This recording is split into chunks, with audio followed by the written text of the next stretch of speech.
People will stop me all the time, ask me these different questions, but most people have a question like, what does it take to get rich and happy instantly with no effort? Some version of that question. And I'll usually look at them and say, do you really want to know, or are you just asking? And when I say that, you see him kind of freeze for a moment, like he may tell me and I might have to work.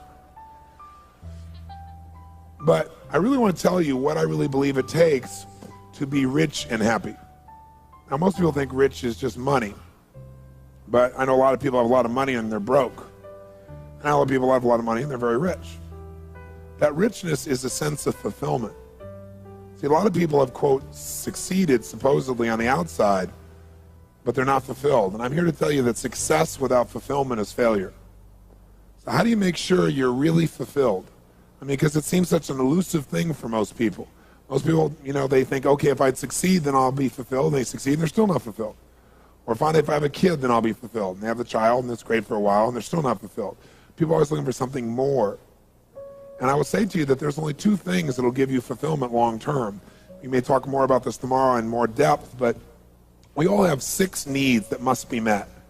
All human beings have them. We all have different goals, different desires, different ways of trying to make ourselves feel good, but we have the same needs. And the first need that everybody has is the need for certainty. We all have a need for absolute certainty because certainty is a survival mechanism. You have to have a certain amount of certainty to even function. Like right now, if you weren't certain these lamps, these lights up here were going to hold up, or the roof was going to hold on, then you probably wouldn't be listening to me a whole lot right now. Because without a base level of certainty, the floor is going to hold you up, you can't function. And how many of you have been in the place, by the way, where you had so much uncertainty in your life that it just freaked you out, like uncertainty about your job or your career, about a relationship, and it made you crazy inside? How many have been in that place where you had so much uncertainty it made you nuts? Say aye. So everyone needs a base level of certainty. Now, we all try to get that certainty in different ways. So we have the same need worldwide. It doesn't matter who you go to, what country, what culture, what language a person speaks, what their socioeconomic background is. Everybody needs certainty. It is a human need, not a desire, a need. It's built into the human nervous system. But we all go about getting it differently. Like some people try to get certainty by having a routine that's the same every day so then they can be certain how it's going to be. Some people try to get certainty by, surrounding themselves with people that they're smarter than that. So they feel like they're always in control of the situation, or by trying to control everyone. Some people get certainty by faith.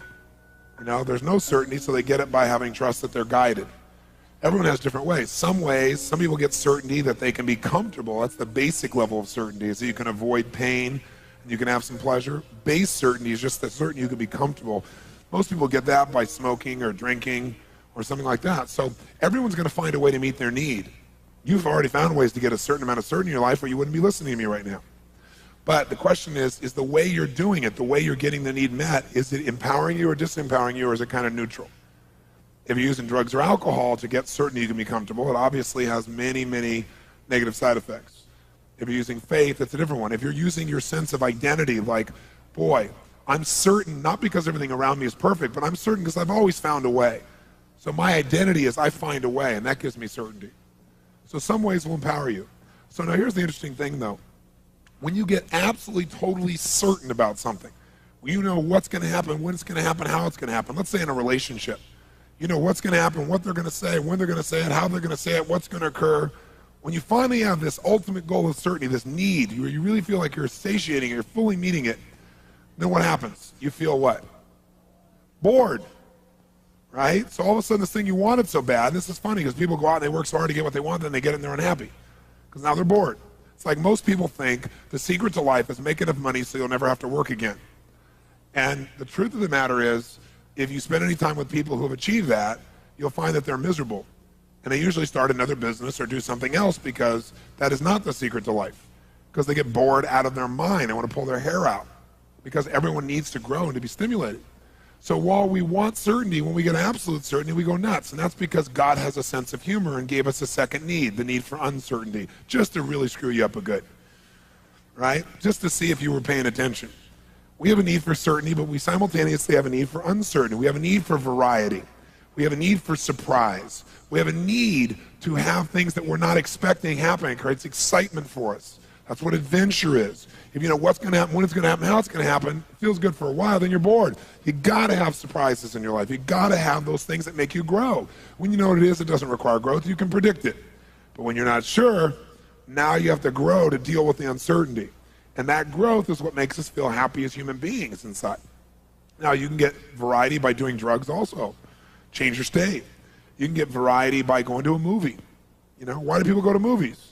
Because it gives them certainty and uncertainty. They're certain they're not going to die, even if the guy in the movie does, right? And yet they have variety. They can vicariously experience all this adventure and surprise and so forth inside that film.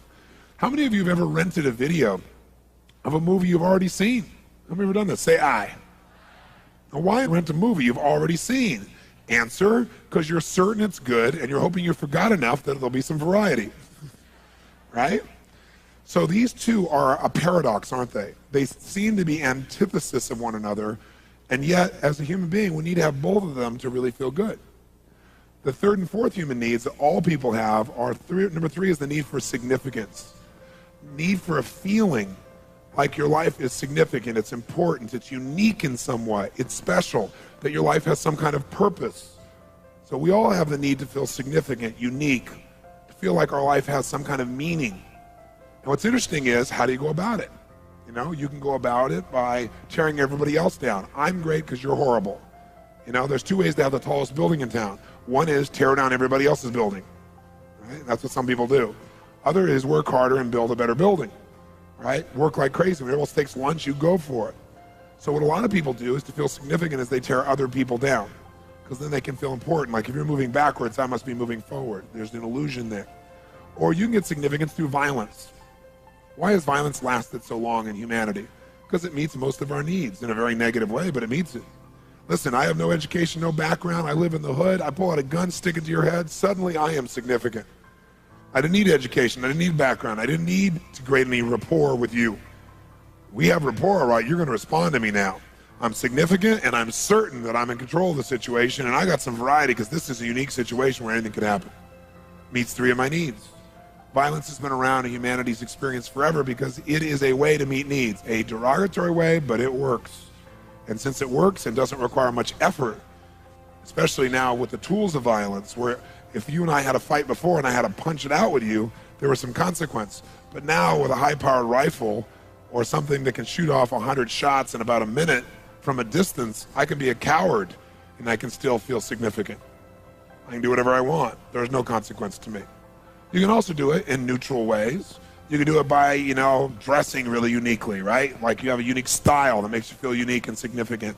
You could do it by skill sets. Having skill that no one else has or is very unique.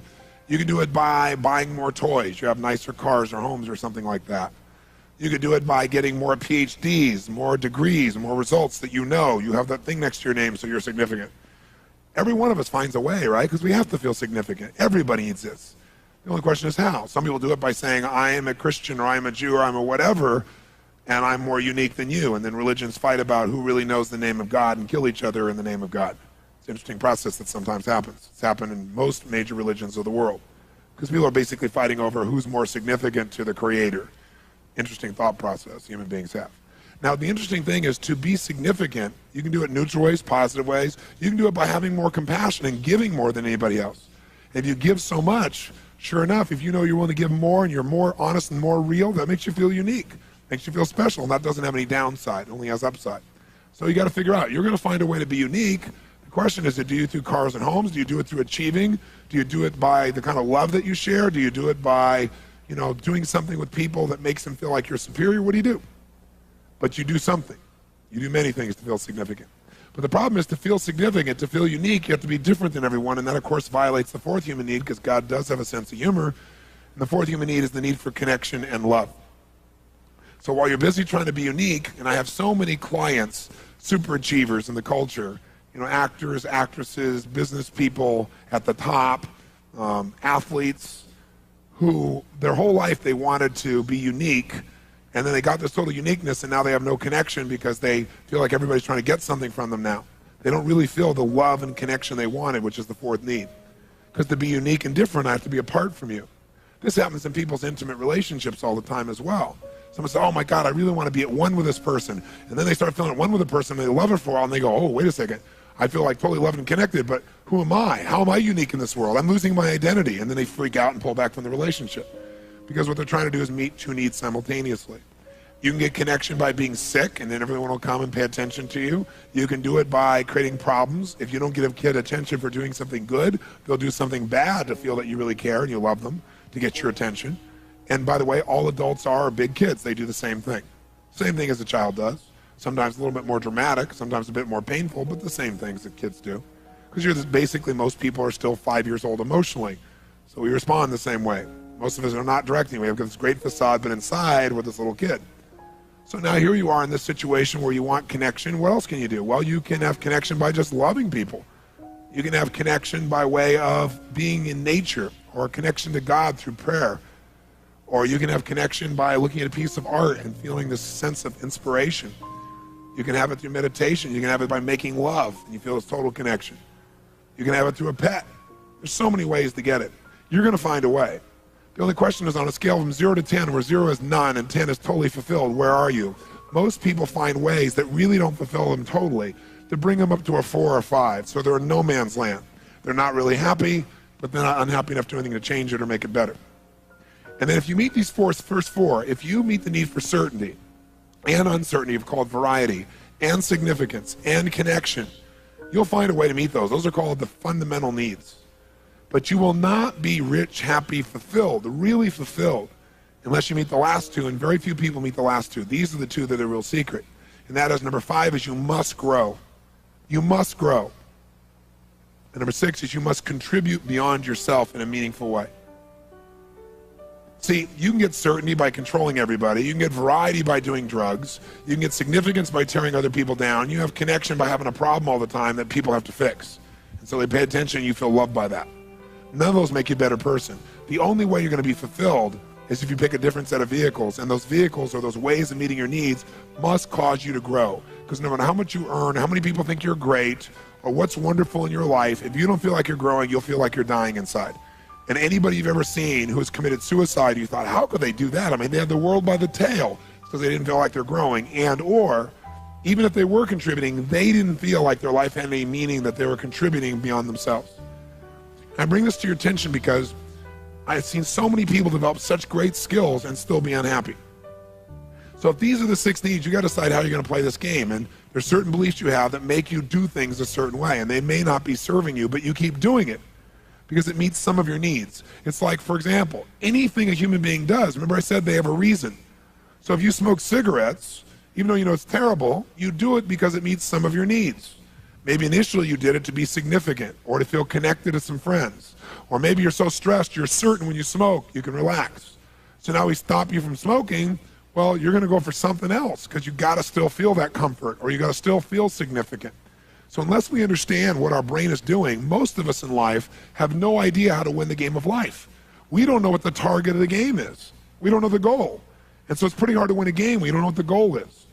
I'm here to tell you, having been with a couple million people from 65 countries and having heard every story you can imagine.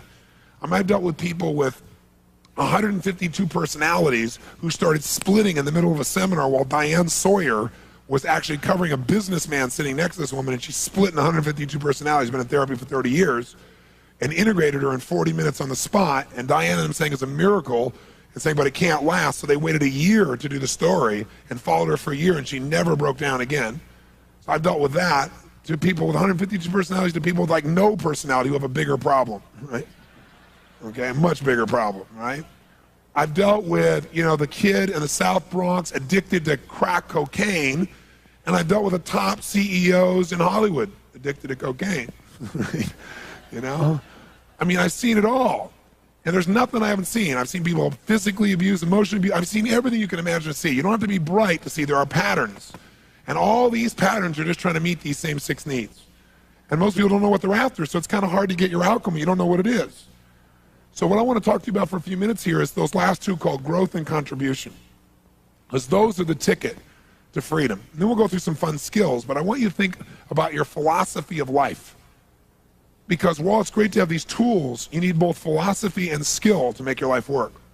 If you've got great skill and no guiding philosophy, no guiding set of belief structures, then you are a person that has wonderful mechanics, but you're not really going to be fulfilled and you're not going to make a difference in the world. If you got this wonderful philosophy and you got no skills, no muscle, then you're going to live and be able to philosophize forever and you know it's right, but you don't do anything. It's a merger of these two, or a melding of these two, that really creates a quality life from my perception. So let's talk about the philosophy of what creates that fulfillment. I remember somebody came to me one time and said, so what does it take to be rich and happy? And I remember I looked back to him and I said, it's really simple. Be a team player. I remember the person looking at me like, what does that mean? But let me tell you, that's the secret to wealth and happiness. Become a team player. What does that mean? A team player means you got to understand something. Human beings are really unique. Here's what's unique about us. We're driven to achieve a certain amount in our lives, whatever that may be, to meet our 6 needs. For some people it feels significant they got to make $10 billion. For some people it's significant they have to have a child and have that child grow up and be a nice person. There's no right or wrong. It's just different beliefs in our head about what has to happen, right? But here's what's interesting. Most of us don't need to have a lot happen to meet our needs. We don't. So it's different for every person. So let's say for you to meet your needs of identity, you have to do a certain amount of business. Well, once you do that much in business, you don't have any more drive. It's like, okay, that feels good, right? Or you have a certain amount of need for acknowledgement. But once you get a certain amount of acknowledgement, people tell you a million times how great you are, you always appreciate hearing it, but you don't really need it because you know. So you're grateful and it's wonderful, but it's not like desperation, you know what I'm saying here? And so certain amount of money, certain amount of respect, certain amount of accomplishment, certain amount of something, and then we kind of lose our drive because we enter our comfort zone. How many follow this? Say I. So once you're in your comfort zone, you're not driven anymore. Here's the problem. When you get in your comfort zone and you're not driven, you no longer grow. When you're not growing, you start to die inside. When you're no longer growing and dying inside, you stop contributing in a meaningful way. And as you do both of those, your whole world falls apart emotionally. See, I've seen this happen. I've got about 6 or 7 friends, probably 7 to be accurate, who are considered by most people in the world to be like the best on earth at what they do and have been for a quarter of a century. Like one guy's in the movie business, been the head of several studios, made an unbelievable number of pictures, Academy Awards. Another guy is an NBA coach, the most winningest coach of all time in NBA history. I mean, each of these guys are my friends, and they're in their mid-50s. And what all of them do when we get together and talk is we talk about life and where we're going, what we're doing. And I've watched many of them, the business ones anyway, cash out at one point in their career, where they sold their companies and made $500 million. One guy, $2.5 billion. And he thought that was going to make him happy.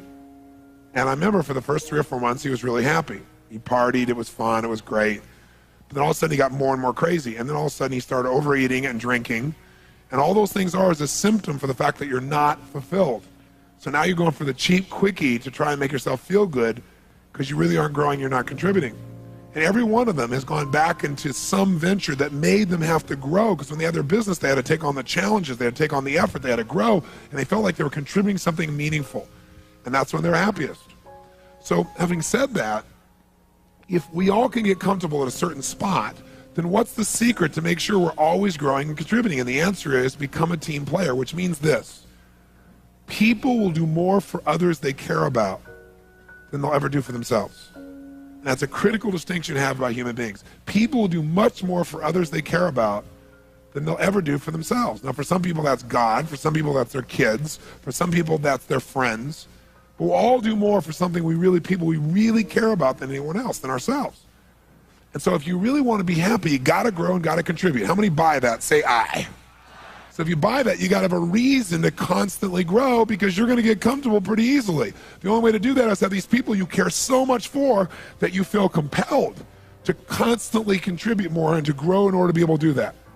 Unfortunately, in my life, I figured this out at a very early age, and so it drove me to this point. It's why I'm here now. And I'm here now because I get to have this sense of I have to grow to do this, I have to contribute, and I get the joy and the fulfillment of that process. I don't have to do any of this anymore, fortunately. I can sit and do nothing for the rest of my life economically, but I couldn't sit and do nothing and be happy. So that's where we got to vest ourselves. But I have found what that is for me, which is certain people I care about, an environment of people I care about, people like yourself who really want to make their life more, no matter how great it is. But you got to find what that is, because that's what will drive you. So I want to give you a couple of assignments that if you use them will get you more connected to your team. And they're very fundamental and they're very basic, but I think if you'll do them, you'll find them to be quite useful. And the first one is really simple. If you're going to be a team player and you're going to feel that sense of connection, then what you got to be able to do is you got to be able to connect when it's not easy to connect. What I mean by that is, if you're in a position where someone, how many of you have somebody in your life from your past where maybe you were good friends at one point, or lovers, or business associates, but you're really close with this person, and then one day something happened. And when that happened, it changed your life forever in your relationship, and maybe you've never spoken to them again since that day. How many have somebody like this somewhere in the back of your life? Raise your hand. Let me see your hands. Keep your hand up, and I want you to see what percentage of the room it is. It's about 90% of the room, okay? So what I want you to do is this. I want you to develop team-building muscles. Because when you have that sense of connection, you can do anything. But anybody can be loving and friendly to someone who's totally loving and friendly to you. If you're really going to get that sense of connection, that sense of real joy, the real passion, you got to be able to connect with somebody who has hurt you or been unfair to you. Now, I'm not suggesting you go start another relationship with this person. I'm not stupid. I know many of these people you don't want to start a relationship with. But I do want you to learn how to communicate with absolute caring and love and make yourself do that even though you've been hurt. Because that's how you build an ultimate muscle. How many follow this? Say aye. What I'm going to ask you to do is you are going to tomorrow or tonight after the seminar, you're going to take this person, maybe you're not talking to them years, and you are going to call them. Now, answering machines don't count, okay? But you're going to communicate with them. And what I want you to do is three things. I want you to call them. I want you to acknowledge yourself, who you are. Don't pretend you're someone else. And answer the phone, and as you hear their voice, you'll say, hi. This is me. Remember me? I certainly remember you. Then the second step, you're going to acknowledge how the relationship ended. So you're going to say to this person, listen, I know the last time we talked was not a very pretty sight. I know that we yelled or we did this or we did that. I know that I knew I was right and you knew you were right, and it didn't end in a very attractive way. So acknowledge what happened so it's clear that you're not an idiot calling back. And then you go to the third step. You say, I'm just calling for one reason. It's been 6 months, it's been a year, it's been 10 years. I just want to call you to tell you that while that was incredibly painful and I was mad as heck, and I still don't necessarily agree or disagree with you, I do want you to know that before that happened, we had an amazing business relationship, friendship, love affair, whatever it was. And while I'm not trying to start a new one, I just want to tell you how grateful I am for that time I had with you prior to that event. Because it was a great, great time in my life. And you were an important part of my life and my team, and I want to thank you for that. And you don't have to say anything. I'm not calling to have you say anything or give me anything. I just wanted to thank you for that time. I hope you have a great life. Thanks. Bye. Click. What would this do to their brain? Better yet, what would it do to your brain to actually sincerely make this call and put aside those events and associate to the good things? Again, I'm not saying start a new relationship with them. I'm not saying that. I'm saying just call and acknowledge that there was great goodness and do it from your heart and reconnect to that feeling. How many think this would be a major stretch? Let me see your hands. Say aye. Good. So then if you can't do it, you what? You what? How many are going to do it? Raise your hand. Say aye. Here's the second call I want you to make. The second call is not painful. You'll want to make this call. Before you turn the page, let me ask you, how many of you out there have had an experience where there was somebody who you're really close to, somebody you really appreciated, really enjoyed, really loved, and you didn't have an argument, you didn't have something negative happen, you just got so busy, and they got so busy, and you're like in different places, and you didn't call for a while, and the more you didn't call, the weirder it felt not to call. And then, since you didn't call for so long, it really felt weird not to call, and now you haven't called forever, and you kind of, like the commercial says, kind of drifted away. And it wasn't because you're upset with them at all. How many of you have someone like that somewhere in your life? Raise your hand, say aye. That's your second call. What are you going to do? Call them up, acknowledge who you are, do the same thing, acknowledge what happened. Tell them the truth. Say, listen, I'm calling. I'm sure you don't have any time to talk right now. We don't need to. I'm just calling to tell you one thing. And that is that I think about you a lot. That, I haven't talked to you in so long that after a while, I'm telling the truth. I didn't call for a while. You didn't call. I was busy. You were busy. And then felt weird to call. So the reason I'm calling is so it doesn't feel weird to call in the future. Right?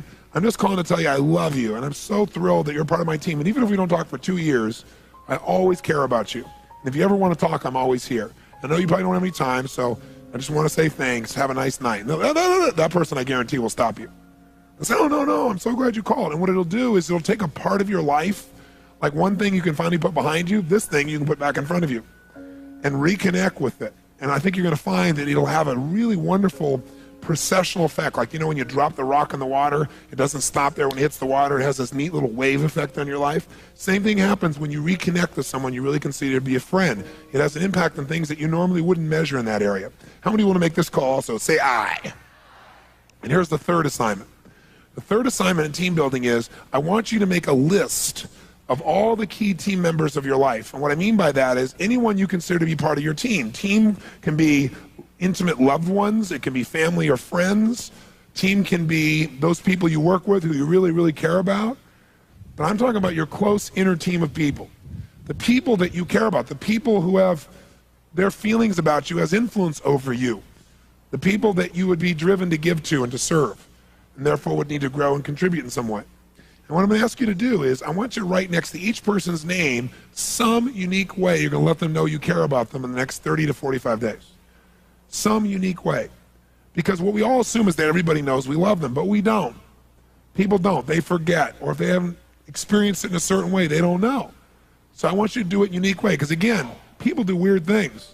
If they can't get that love or that connection in a good way, they do weird stuff to get your love and attention. So you don't want to wait till there's a challenge or there's a problem. And so I'm going to ask you to do it proactively. Now, for example, how many of you have kids? Let's see a show of hands. Wow. How many of you have teenage kids, as an example? Great. Another breed, aren't they? So now, here's what I want you to do. I want you to make your list, and I want you to come up with a unique way to make them feel totally loved. Now, let me tell you what's great about this. Number one, you'll increase your connection and sense of team. Number two, you'll have a blast coming up with creative things. Number three, you'll feel wonderful when you're doing it. And when all those wonderful things are happening, it'll affect your career, believe it or not. Because it'll affect the way you feel about yourself and your identity and what you're doing in your life, and it enriches everything. These little things mean everything. I'll give you an example. When I married my wife, Becky, I wanted to have 4 kids. I got 3 instantly. And all of a sudden, here we in a short time, we have 4 kids. And I had kids at that time. My youngest, I think, was 4, and my oldest was 17, and I was 24 years old, right? So that makes you grow up pretty quick, right? So I found myself in a place where it's like, wow, here I had this great love affair with my wife, and I really love these kids, but all of a sudden, wham, man, they were in my life quickly, rapidly, powerfully. And I had to feel how to deal with that. And it was very difficult at first, extremely difficult, because I felt like, oh, I was getting less connection. I was less significant than the kids were and so forth. It was very difficult. But gradually what happened is I love these kids so much that it expanded my life. It didn't mean less significance, less connection. It meant I could have them from more places and at a deeper level. And now it's one of the greatest gifts of my entire life. If you ask me, are you a successful man? I would say yes. And my number one criteria is what incredible kids I have, who they are as people, which I think they've done on their own, but I think I've certainly helped to shape some of their core value structures and belief structures, which is the only thing you can shape. You can't control behavior, but you can certainly shape a good deal of what somebody values and believes by your example and your caring. And so when this first happened, I also was 24 years old, starting my career. I was doing an average of 200 days a year on the road, right? I was building and doing everything, so I'm not even there most of the time. So these kids are in my life, and I'm thinking, my God, how do I connect with these kids? How do they know I love them when I'm not there? And the only solution I could come up with was, okay, I got to be there, number one, and number two, I got to really be there when I'm there. You know, I had 4 fathers myself, and the one who I consider to be my real father is not my birth father. You know, he's not my father genetically, but the one I mentioned who passed away was the one I was closest to, and I had the least amount of time with him. But I really had what I call magic moments with him. Just moments I'd never forget as long as I live, and they helped to shape a good part of who I am and what I believe and value. And so I thought, that's what I got to do. I got to create magic moments with these kids, but I decided to do it the way I'm asking you to do it, strategically, not like just, okay, I'll figure a way, to really put focus into it. And so I looked at each kid, because each kid has different needs to know they're loved. So as I looked at that, I was able to do it, and I thought about, I don't want to just do this with my kids, I want to do this with the whole world. So you got to decide. Are you going to blast through your life and forget what you really love? What you really, really live for? Because you're busy trying to achieve something. Or are you going to do both? Live fully and blast through everything you want to achieve too. The only way you do that is if you understand team. Inner team is the most important thing. So that's my challenge to you, is to make it the most important thing, including, by the way, the team inside of you. Because for years, I took first 7, 8 years of my career, I didn't take one day off. I worked 7 days a week. That was it, because my whole identity was, I don't stop. But I've also learned through lots of pain that if you just give to everybody else but yourself, pretty soon you're empty and you got nothing to give back. And so I learned gradually to really give myself things, give myself time, give myself little events. And I want you to do that. So I have one other assignment for you. And that is, I want you for the next 4 weeks to promise me one thing. Besides coming up with your plan to take care of your team, that you come up with a plan that gives you 1 hour a week for the next 4 weeks where you do something for you that you normally will not do for yourself. I don't know what it is. Everybody's different. Maybe it's just a walk on a beach or a walk away because you never give yourself time by yourself. Maybe it's buying yourself something you would never do because you go, oh, that's stupid. I don't need that. Do it anyway. Because I'll tell you what will happen. When you give to yourself, you'll have something to give to others. You know, the Bible says, love thy neighbor like thyself, which presupposes that you would love yourself. That's not a very popular thing because most people who pretend to love themselves really don't. They don't really love themselves. They hate themselves. Giving to yourself is a gift that when you give to yourself and you're so much happier, so much more alive, you're able to give to others.